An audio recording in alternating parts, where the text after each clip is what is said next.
Ballari ವಿಜಯನಗರದಲ್ಲೂ Covid ಮಹಾಮಾರಿ ಕಾಲಿಟ್ಟಿದೆ. ಬಳ್ಳಾರಿ ಹಾಗೂ ವಿಜಯನಗರದಲ್ಲಿ ತಲಾ ಒಬ್ಬರಿಗೆ ಕೋವಿಡ್ ಸೋಂಕು ಕಾಣಿಸಿಕೊಂಡಿದೆ. ಉಸಿರಾಟ ಸಮಸ್ಯೆ ಹಿನ್ನೆಲೆ ಆಸ್ಪತ್ರೆಗೆ ದಾಖಲಾಗಿದ್ದಾಗ ಕೊರೋನಾ ಸೋಂಕು ದೃಢಪಟ್ಟಿದೆ. ಬಳ್ಳಾರಿಯಲ್ಲಿ 40 ವರ್ಷದ ವ್ಯಕ್ತಿಗೆ ಸೋಂಕು ತಗುಲಿದ್ದು ಗುಣಮುಖರಾಗಿ ಚೇತರಿಸಿಕೊಂಡಿದ್ದಾರೆ. ಇನ್ನು ಹೊಸಪೇಟೆಯ 35 ವರ್ಷದ ವ್ಯಕ್ತಿಗೂ ಕೊರೋನಾ ಸೋಂಕು ತಗುಲಿದ್ದು ಹೋಮ್ ಐಸೋಲೇಷನ್ನಲ್ಲಿ ಚಿಕಿತ್ಸೆ ಪಡಿತಾ ಇದ್ದಾರೆ. ಇಬ್ಬರಿಗೂ ಯಾವುದೇ ಟ್ರಾವೆಲ್ ಹಿಸ್ಟರಿ ಇಲ್ಲದಿದ್ದರೂ ಸೋಂಕು ತಗುಲಿರುವಂತದ್ದು ಆತಂಕ ಹೆಚ್ಚಿಸಿದೆ. ಇನ್ನು ಉಸಿರಾಟದ ಸಮಸ್ಯೆ ಹಿನ್ನೆಲೆ ಬಳಲ್ತಾ ಇರುವಂತ ಎಲ್ಲಾ ರೋಗಿಗಳಿಗೂ ಪ್ರತಿದಿನ ಕೋವಿಡ್ ತಪಾಸಣೆ ಮಾಡಲಾಗ್ತಾ ಇದೆ ಅಂತ ಆರೋಗ್ಯ ಅಧಿಕಾರಿಗಳು ಮಾಹಿತಿ ನೀಡಿದ್ದಾರೆ.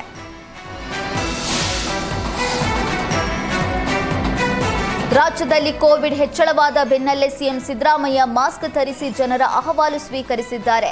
ಮೈಸೂರಿನ ತಮ್ಮ ನಿವಾಸದ ಎದುರು ಸಿಎಂ ಜನತಾ ದರ್ಶನ ನಡೆಸಿದ್ದು ಈ ವೇಳೆ ಮಾಸ್ಕ್ ಧರಿಸಿ ಬಂದಿದ್ದಾರೆ. ಜನರ ಬಳಿ ಖುದ್ದಾಗಿ ತೆರಳಿ ಅಹವಾಲು ಸ್ವೀಕರಿಸಿದ ಸಿಎಂ ಮಾಸ್ಕ್ ಧರಿಸಿಯೇ ಜನರೊಂದಿಗೆ ವ್ಯವಹರಿಸಿದ್ದಾರೆ.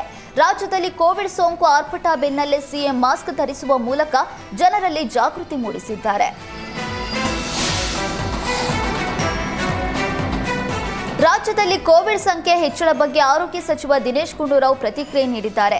ಬೆಂಗಳೂರಿನಲ್ಲಿ ಮಾತನಾಡಿದ ದಿನೇಶ್ ಗುಂಡೂರಾವ್, ಕೊರೋನಾ ಬಗ್ಗೆ ಜನರು ಆತಂಕಗೊಳ್ಳೋದು ಬೇಡ, ಆದರೆ ಜಾಗೃತಿ ವಹಿಸಬೇಕು ಅಂತ ಹೇಳಿದರು. ಕೇರಳದಲ್ಲಿ ಹೆಚ್ಚು ಟೆಸ್ಟಿಂಗ್ ನಡೆಯುವ ಕಾರಣ ಕೋವಿಡ್ ಸೋಂಕಿತರ ಸಂಖ್ಯೆ ಹೆಚ್ಚಿರುತ್ತೆ. ಕೋವಿಡ್ ಮಾನಿಟರ್ ಮಾಡೋದಕ್ಕೆ ಕೇಂದ್ರ ಸೂಚಿಸಿದೆ, ಆದರೆ ವಿಶೇಷ ಕ್ರಮಕ್ಕೆ ಕೇಂದ್ರ ಸರ್ಕಾರ ಈವರೆಗೆ ಸೂಚಿಸಿಲ್ಲ ಅಂತ ಆರೋಗ್ಯ ಸಚಿವ ದಿನೇಶ್ ಗುಂಡೂರಾವ್ ಹೇಳಿದರು. ಪ್ರವಾಸ, ದೈನಂದಿನ ಚಟುವಟಿಕೆಗೆ ಸದ್ಯಕ್ಕೆ ನಿಷೇಧ ಏನೂ ಇರೋದಿಲ್ಲ. ಪ್ರತಿ ವಾರ ತಾಂತ್ರಿಕ ಸಲಹಾ ಸಮಿತಿ ಸಭೆ ನಡೆಸುವಂತೆ ಸೂಚಿಸಿದ್ದೇವೆ. ಬಾಣಂತಿಯರು, ಮಕ್ಕಳಿಗೆ ಮಾಸ್ಕ್ ಕಡ್ಡಾಯಗೊಳಿಸಿದ್ದು, ಅನುಮಾನ ಇರುವವರು ಕೋವಿಡ್ ಟೆಸ್ಟ್ ಮಾಡಿಸಿಕೊಳ್ಬೇಕು ಅಂತ ದಿನೇಶ್ ಗುಂಡೂರಾವ್ ಹೇಳಿದರು.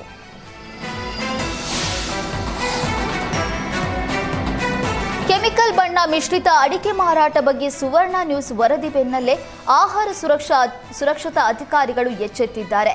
ಗದಗ ಬೆಟಗೇರಿಯ ಗಣೇಶ್ ಬಡಾವಣೆಯ ಅಡಿಕೆ ಕಲರ್ ಮಿಕ್ಸಿಂಗ್ ಅಡ್ಡೆ ಮೇಲೆ ಆಹಾರ ಸುರಕ್ಷತಾ ಅಧಿಕಾರಿಗಳು ದಾಳಿ ನಡೆಸಿದ್ದಾರೆ. ಗೋದಾಮಿನಲ್ಲಿದ್ದ ಅಡಿಕೆ ಮಾದರಿ ಸಂಗ್ರಹಿಸಿರುವ ಅಧಿಕಾರಿಗಳು ಗುಣಮಟ್ಟ ಪರೀಕ್ಷೆಗಾಗಿ ಲ್ಯಾಬ್ಗೆ ಕಳಿಸಿದ್ದಾರೆ. ಲ್ಯಾಬ್ ರಿಪೋರ್ಟ್ ಬಂದ ಬಳಿಕ ಕಲರ್ ಮಿಕ್ಸಿಂಗ್ ನಡೆದಿದ್ದೇ ಆದರೆ ಕ್ರಮ ಕೈಗೊಳ್ಳುವುದಾಗಿ ಅಧಿಕಾರಿಗಳು ಹೇಳಿದ್ದಾರೆ.